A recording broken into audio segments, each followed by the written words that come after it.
Hi, welcome to our first newsletter for 2022, how quickly the break goes. I know Christmas and New Year was a bit tricky for a lot of people this year, but we hope that you still managed to enjoy a nice break and you're looking forward to the new year.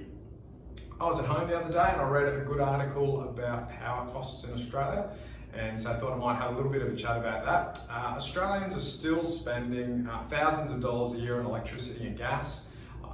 On average, Aussies are spending $335 per quarter on electricity and $234 per quarter on gas. Those bills are down on previous years, so we have seen wholesale prices fall, and that will hopefully continue to happen. There was a survey conducted the other day. About a third of people are feeling like they're still not getting a good deal, and around 90% of people are actively trying to use less electricity and gas where possible. So, how can we all save some money in 2022? If you don't have solar panels, that might be a good idea. There's now more than 3 million solar systems installed across Australia. Canstar did some cost analysis on this, and they've said for a $5,000 system installed in New South Wales, that can provide electricity savings of around $1,138 each year, which means that a $5,000 system could actually pay for itself in as little as 4 years. Obviously, that's a serious commitment, so make sure you go off and do your own research before you go and install a solar power system. Heating and cooling your home actually uses around 40% of your energy use, and some things that you can think about there. If you can use a fan instead of air conditioning, that can actually reduce your power bills by around $1 each hour.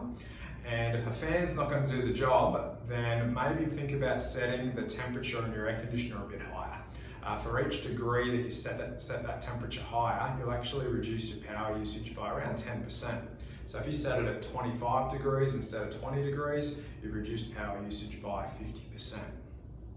Also worthwhile having a look at making sure you're getting a good deal. If you haven't reviewed your electricity and gas provider in a while, chances are you're not receiving the best deal that you could get. You might like to start by giving them a call and saying, hey, I'm thinking about reviewing my power and gas. I want to make sure you've got me on the best possible deal. If you're not happy with that result or you want to go a bit further, the Australian government's got a website called energymadeeasy.gov.au. Marianne and I use this during the year. You can actually load up some power and gas bills, and it'll actually come back and say, hey, you might like to think about these other providers. Or if you don't want to do that, you can answer a couple of short questions, and it'll actually give you an idea if you can save some money by switching providers.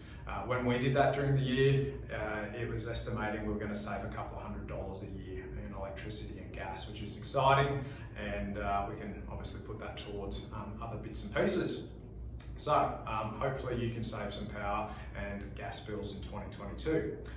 Exciting news, Braeside Wealth is now 3 years old. It was our birthday the other day. I wanted to say thank you to you, all of our clients, for making that possible. It is a pleasure and a privilege to be able to help all of you, and we look forward to doing that for many years to come. Also, I wanted to say a big thanks to our superstar team here at Braeside Wealth. Abby, Will, Marianne, you guys are great, and we really appreciate all your support and friendship.